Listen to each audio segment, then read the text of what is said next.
Hello,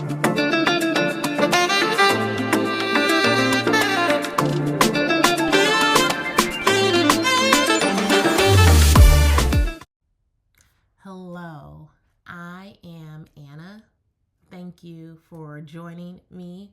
And I gotta tell you, this is not quite the way that I imagined that we would get to know each other.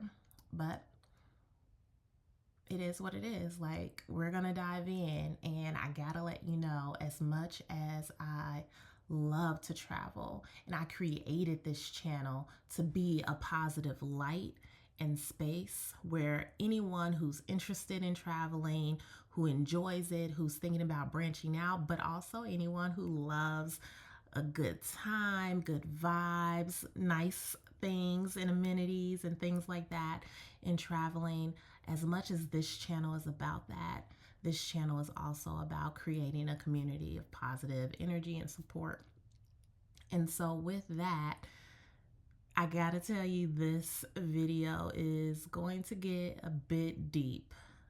So thank you in advance for bearing with me, because I hope that as we talk through some of the incidents that have happened in this past week, and that as we reflect on what that impact has been and what it means to each of us differently in our lives, I hope that we continue to grow as a community and continue to uplift each other. So with that, let's talk about the air crashes. I'm going to start with Wednesday night. Wednesday night, January 29th, 2025, around 9 p.m., American Airlines flight carrying 60 passengers, 4 crew members, and a Black Hawk helicopter carrying 3 military members collided at Ronald Reagan National Airport, also known as the DCA airport, that is located right outside of Washington, D.C. The 2 aircraft collided over the Potomac River and crashed into that river. And unfortunately, there were no survivors from that incident. So I want to pause there and share my deepest condolences to those families that were impacted, to every friend and colleague who knew someone on those flights and on those aircrafts. I cannot imagine what you're going through, and I'm sure that words could not describe. I do hope that you will find peace again. If you have the ability to think not only about the losses, but that you're able to reflect on all of the precious memories and moments that you had with those individuals. I do pray that you will find not only peace, but healing over time. And in coming out of that incident, just 2 days later, we heard about another crash in Northeast Philadelphia, where a medical transport small plane with 6 people on board crashed into a residential shopping area. In that crash, there were no survivors, and there was also another person that perished due to the impact, who was in a car. The impact is still being measured for both incidents in terms of the ongoing investigations. But in Philadelphia, it's a little bit different because that crash went into a neighborhood and debris was involved in the explosion that took place during that crash. The impact is still being assessed. And so we know at this point in time, there are 22 people who were injured as a part of that crash. And I am prayerful that the number stops there. With these two incidents in mind, it can easily deter any person from flying at this point. I can gauge that it could be a lot of just concerns, distress about it, even if you're an experienced flyer, but especially for anyone who's thinking about traveling for the first time on an airplane. And so I want to talk through that. I want to talk through some of the tips that I've used over time to get through my fear of flying. And, again, I have been on hundreds of flights over the past decade plus. And there are some things that help in overcoming. And I just believe that when you are able to overcome that fear, the reward on the other side of those travels is so fulfilling and so enriching that it will, at least for some time, erase any of those fears. But again, all of this is very, very fresh. Now, with that said, before I get into the tips, it is on my heart and my mind to address one thing in association with these two accidents that happened. Something that really struck my nerve, and I'm being very kind in saying that, from the press conference that followed the DCA incident. And that press conference was the first press conference hosted by our president with the White House. And I was shocked that in a time of mourning for families who have been impacted, in a time where everyone is just seeking answers and has questions around what happened and understanding that the investigation is ongoing, I was so baffled and upset, disappointed by the association of DEI with this accident that happened. It was such a gross attempt at a connection, I should say.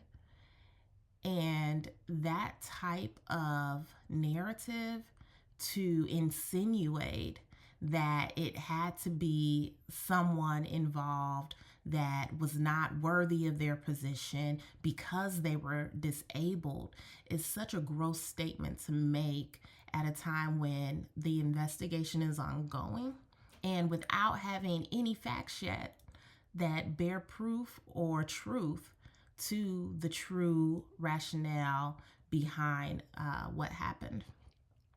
And I say that coming from a place of not only being a Black woman, not only being a parent, but being a parent of a child with special needs.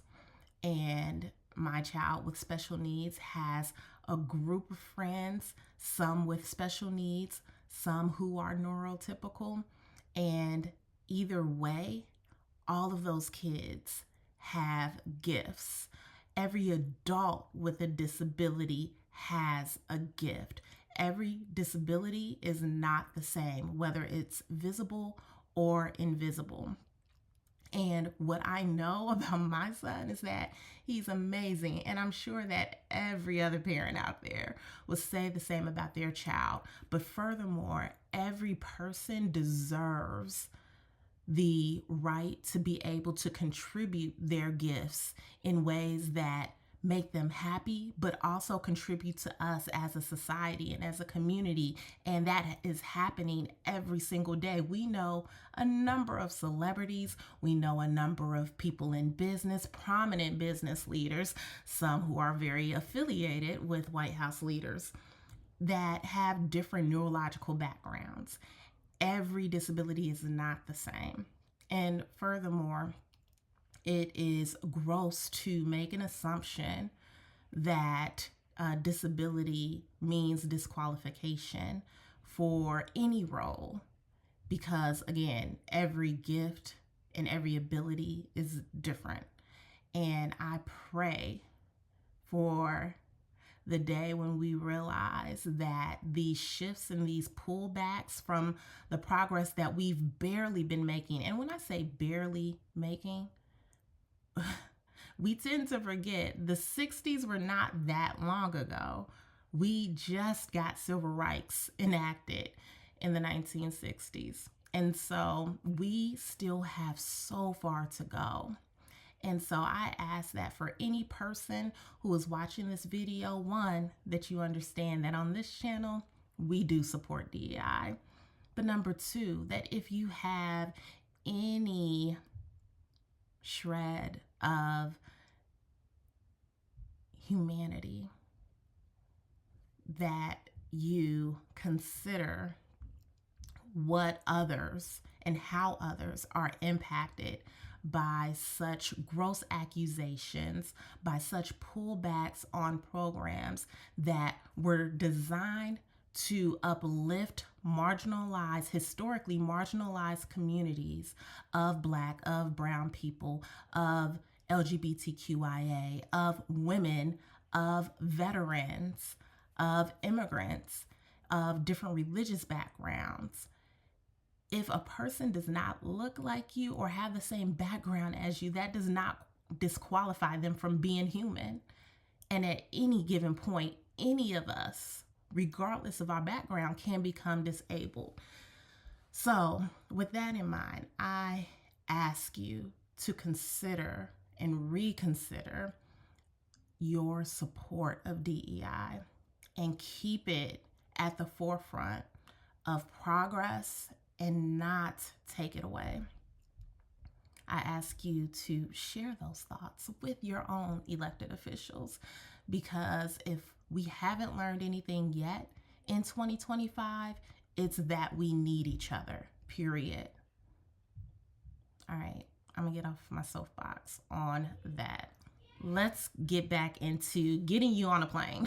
Let's get back to flying, all right? Because I want to make sure that you feel good and confident about flying. All right, so we're going to get into 10 tips to help you fly. All right, so let's get into the first tip. Tip number 1 to help you overcome your fear of flying: try to plan and pack ahead of the night before, folks. Don't wait until last minute, because that's only going to make you more nervous and more stressed, okay? So give yourself plenty of time. Tip number 2, instead of packing last minute, use your night before to create a vibe.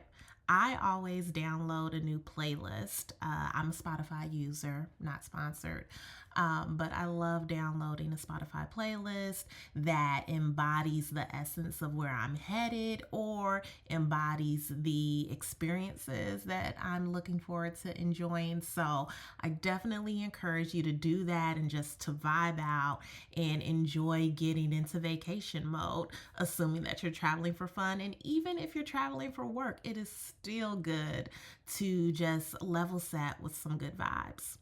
All right, tip number 3, as soon as you board, try to have a glass of ginger ale.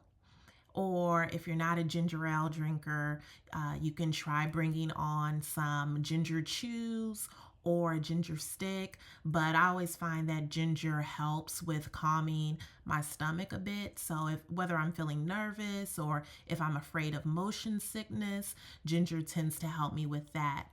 Of course, you can also take a look at any over-the-counter medications that help with motion sickness and nausea as well. Obviously, consult with your own doctor before consuming anything. But again, you always want to be prepared. And generally speaking, it's good to just travel with a mini medical kit anyway in your carry-on, just to make sure that you are covered in the event of any, last-minute needs. Okay, tip number 4, turn on the air vent when you arrive at your seat to get that circulation going, that ventilation going. Just take a few deep breaths in that moment and just ground yourself in where you are. for tip number 5, after those deep breaths, try to remind yourself that even though everything is still fresh right now with these 2 incidents that have happened, try to keep in mind that generally speaking, air travel is considered the safest of transportation modes in comparison to, let's say, cars, for instance, where car accidents happen a lot more frequently. So I say that, and I don't say that lightly because any one accident is too much. However, I do think that there is something to be said for trying to remind yourself to think about it as a rare incident rather than manifesting it to be a negative experience. So I hope that that will also help you as well, because that ties very closely to my number 6, which is, again, for me, I have to ground myself not only in my present state, but in my spirituality.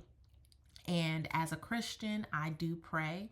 And so I pray when I get on that flight. I pray when that flight is landing. And I just continue to pray that everyone arrives to their destination safely. And again, everyone has different beliefs. All beliefs are respected here. But for me, prayer is essential.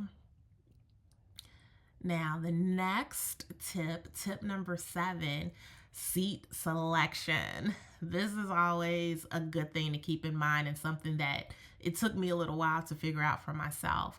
But when it comes to choosing a seat, what I've noticed is that sitting in the middle of the plane is best in terms of trying to balance out any turbulence, because you've got the wings that are supporting the plane at that point. And so if you can choose a seat near the middle, if you're concerned about motion sickness, that is what I would recommend. If a seat in the middle is not available in the middle of the plane, not necessarily the middle row, but if a seat in the middle is not available and you have to skew either to the front of the plane or the back of the plane, I personally lean towards the front of the plane, because I find, generally speaking, most flights are bumpy on the takeoff and on the landing. And I notice that when I sit in the front of the plane, it's a bit easier on that bumpiness for me. So again, some of it is trial and error. You might have to figure out what feels best for you. But the back of the plane for me feels like you get more of that whip effect of the wind happening. And trust me, there's lots of wind happening when I take flights because of being in the Windy City. So hopefully that tip helps you as well. All right, my number 8 tip may seem silly, but when you buckle your seatbelt, tighten it up. Something about like tugging that belt, and it just feels extra secure, and that helps me. And so hopefully that will help you as well. And number 9, going back to talking about seating, if you are sitting in a window seat, I would recommend pulling that shade down at least during the takeoff and landing, so that you're not looking outside while the plane is moving and getting bumpy and all of that.